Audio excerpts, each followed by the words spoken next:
Vote चोरी vote चोरी vote चोरी। काँग्रेसच्या शहाजाद्यानं महाराष्ट्रात वोट चोरी झाल्याचे तथ्यहीन आरोप तर केले, मात्र त्याचा कोणताही पुरावा किंवा लेखी तक्रार दिली नाही। असो तरीही शहाजाद्याच्या आरोपात किती तथ्य आहे हे जाणून घेण्यासाठी श्री अभिषेक झा आणि श्री रोशन किशोर यांनी या विषयाचा सखोल अभ्यास करून एक निष्पक्ष रिपोर्ट तयार केला। त्यात त्यांनी 4 मुद्दे मांडले। मतदार वाढ हा मतचोरी झाल्याचा पुरावा असू शकतो का? महाराष्ट्रात झालेली मतदार वाढ ही सर्व मतदारसंघांमध्ये पसरलेली होती, किंबहुना काँग्रेस निवडून आलेल्या ठिकाणी जास्त होती, त्यामुळे मतदार वाढ हा वोट चोरीचा पुरावा असू शकत नाही। 2. महाराष्ट्रातली मतदार वाढ सर्वसामान्य होती।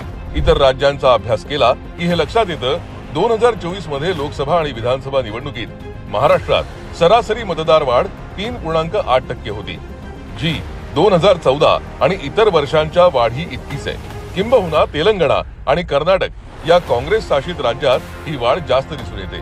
3. 2014 ते 2025 मधील बदल पूर्वीच्या अनेक दशकांपेक्षा वेगळे नाही। राहुल गांधी म्हणतात की 2014 नंतर मतदार यादीत मोठी छेडछाड झाली, पण आकडेवारी पाहिली तर लक्षात येतं लोकसभा विधानसभा निवडणुका एकाच वर्षात झाल्या तेव्हा मतदार संख्येतील मध्यम बदल म्हणजेच मीडियन चेंज 1.56% होता, जो 1980 ते 2005च्या 1.40% इतकाच आहे। म्हणजे भाजप सरकारच्या काळात झालेली वाढ पूर्वीसारखीच आहे। 4. 2014 पूर्वी मतदार यादीतील बदल जास्त होते। 1970 ते 2007 मध्ये 2 विधानसभा निवडणुकांमधील मीडियन मधील बदल 10.59% होता, तर 2014 ते 25 मध्ये तो फक्त 5.41% होता।